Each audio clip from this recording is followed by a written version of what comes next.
Matt Walsh here. We were just talking about positive and negative masculinity and the right's perception of masculinity being an inherently regressive one that's basically built upon rigidly heteronormative views and repression of women, white supremacy, etc. So here's Matt Walsh, who's an avatar of that negative kind of masculinity, talking a little bit about Kamala Harris. What else? And what do you know? He calls her a cackling spinster. So if you wouldn't hire someone to babysit your kids, you shouldn't make them president of the United States. That's the big applause line at the end there. And the implication is that you would hire Kamala and you wouldn't hire Trump. Yeah. But there are a lot of reasons why this argument doesn't work. For one thing, this is a very awkward point to raise when Kamala Harris is sitting right there on the stage. As everyone knows, the #1 rule when hiring a babysitter is to make sure that you keep Kamala's husband as far from her as possible. Doug, after all, has his own philosophy when it comes to babysitters. You know, as he always says, if you wouldn't want to get someone pregnant, you shouldn't hire them to babysit your kids. Okay. In fact, as it happens, Maria... Did he say that? Did Doug Emhoff say if you don't want to get someone pregnant, don't hire them as your babysitter? I don't think that's a quote, but he did have an affair with the babysitter. He did, yes. His ex-wife has now come out and said, we've worked through this in therapy, etc. She loves Kamala. They have a good relationship. I don't know. Our affairs aren't politics. I don't know. Do not care. Yeah, who gives a shit? I don't Donald care. Trump. It's not even a person running for election.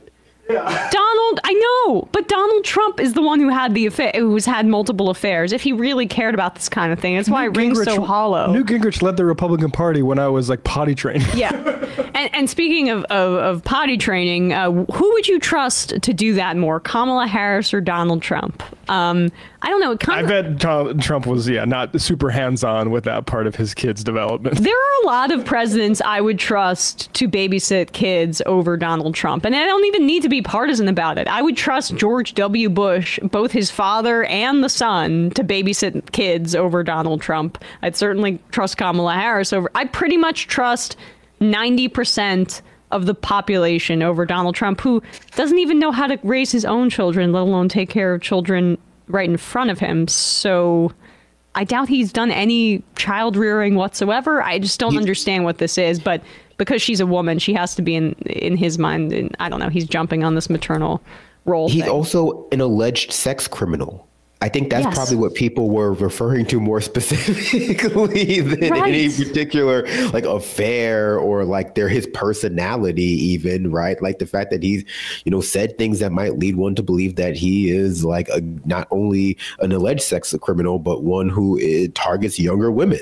He was found liable in court for sexually assaulting E. Jean Carroll. Okay. All the stories out of like the Junior Miss Universe contest, which is a whole nother can of worms. Oh, yeah, right. Exactly. And then again, this allegation just came out today from a former model that said that Donald Trump groped her after she was introduced to him by Jeffrey Epstein. So if Matt Walsh really wants to do this, we can. But whatever. Let's hear him out. Wouldn't want to get someone pregnant, you shouldn't hire them to babysit your kids. In fact, as it happens, Maria Shriver's ex-husband had a very similar approach to house cleaners. So this is it's a really weird thing happening here. Republican, right? Okay. But putting all that to the side, who cares? I actually would want Kamala to babysit my kids, and not just because I'm afraid that her husband might come over and complicate matters.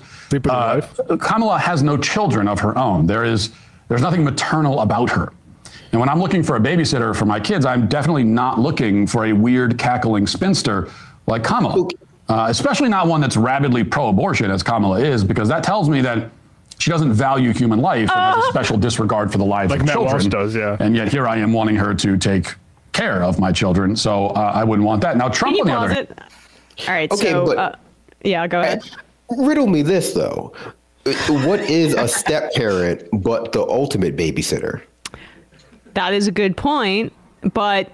do we know that Kamala met those kids when they were underage? Because if they were under 18, her pro-abortion messaging could have kicked in. And if Doug left those kids alone with her, who knows if she would have pulled out that Glock she says that she has and shot him right on the spot. Post-birth abortion right in front of everybody. You can't trust her.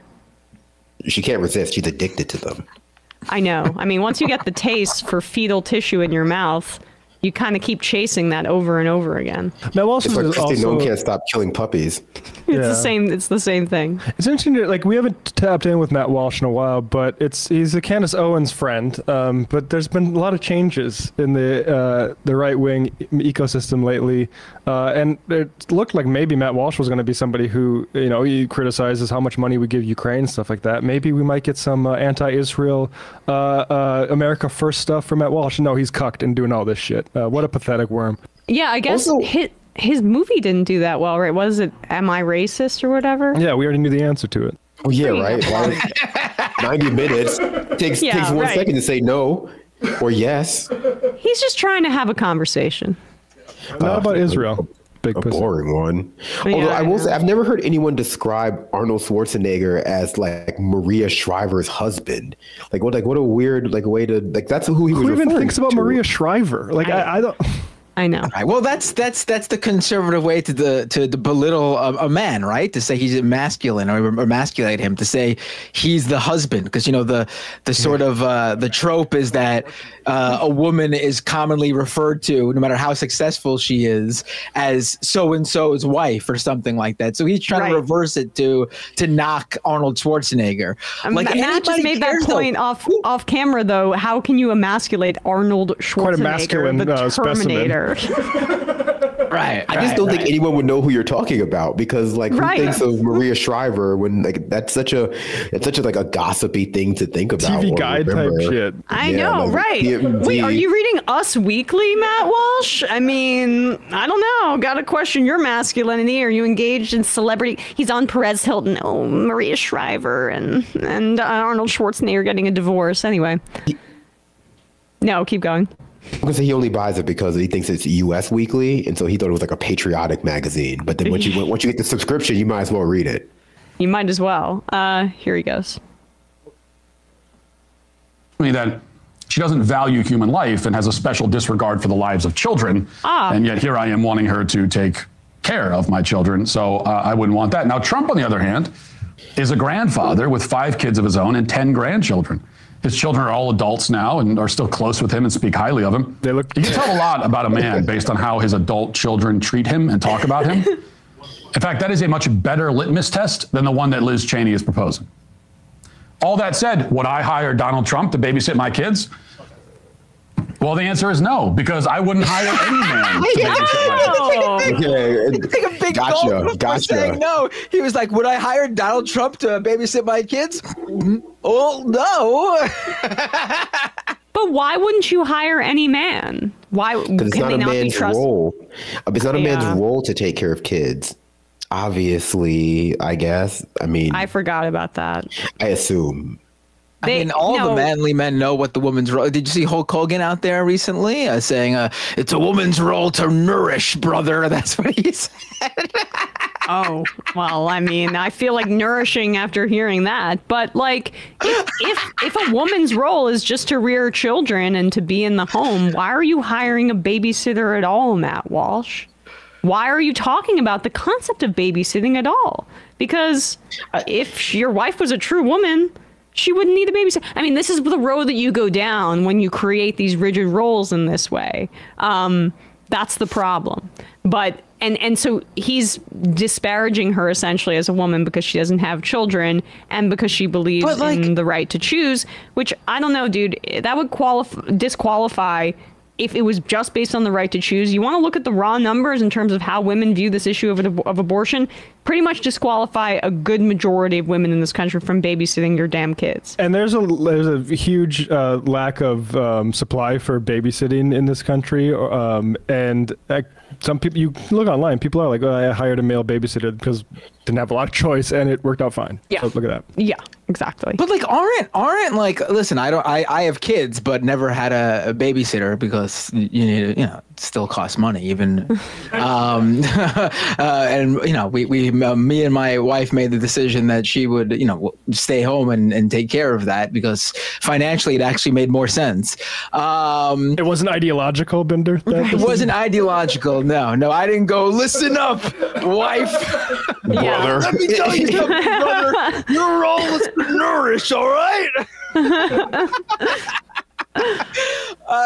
No, but like, isn't like a nanny, or at the very least a babysitter he's talking about? Like a nanny is different, and I don't know if he's interchanging the two. Like a nanny is someone who usually takes care of the kids round the clock, everyday thing. A babysitter is someone you hire when the husband and wife need to go out to do something. Aren't they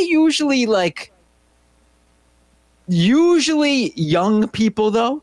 Like, is Matt Walsh going to like a young woman that is going to watch his kids and being like, let me ask you something before I hire you. How fertile are you, 20-something-year-old babysitter? Well, like, we're talking about a rich guy who probably has full-time help for his kids. Au pair type situation. Even if his wife stays home. Au pairs are younger, but oftentimes these professional babysitters, this is a part of the care economy that I'm hoping Harris maybe emphasizes a little more, because she's worked with the SEIU or whatever, that the care workers are a part of that union, and a lot of care work goes under the table. A lot of these workers are exploited, and in fact, Gavin Newsom vetoed protections for care workers in the state of California because many of them are women of color who give up the opportunity to raise their own children because they're doing labor for a wealthier family for that particular purpose. And it has some of the most threadbare labor protections in the country because rich people like being able to do this kind of stuff under the table. I mean, we want more protections and more regulations for care work that includes elder care and child care, and not to have this completely exploitative system that doesn't, I think, both bode well for anybody.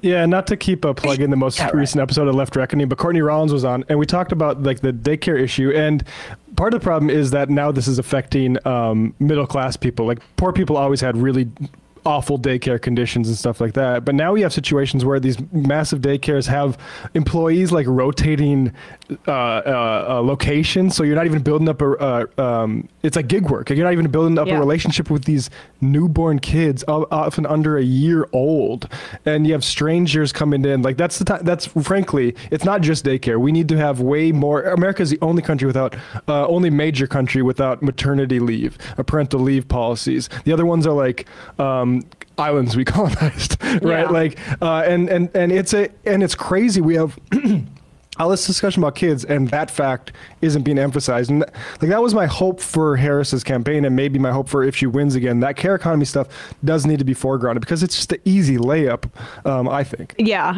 but we're in a small business focus mode, which is agonizing. It was slightly off topic now, but when Matt was talking about it, it made me think like it's gonna only get worse too, because at least when I was a kid, and same for my wife, when we were kids and our parents were at work, both of our grandmas watched us and took care of us after school because they were able to retire. My grandma was 96 when she passed away 12 years ago. So that's how old she was. The year 1912 she was born or something like that. That's not the case anymore. Like my parents cannot watch my kids. They have, or her parents either can't watch the kids. They have jobs. And it's going to be that way. And it's going to be that way when we get older and our kids have kids. Like I don't imagine the scenario where I'm, sitting around, if I'm alive, sitting around able to, babysit the kids while their parents are at work, because I'll be working myself. Exactly. I mean, it's coming, and that it definitely, does need to be addressed more than we have paid family medical leave. It's crazy. It's crazy that we don't have that in this country. Hey, folks, don't forget to hit the subscribe button and check out our daily show. We do it every day at 12 p.m. Eastern for about 2.5 hours. We even take phone calls. You should check that out.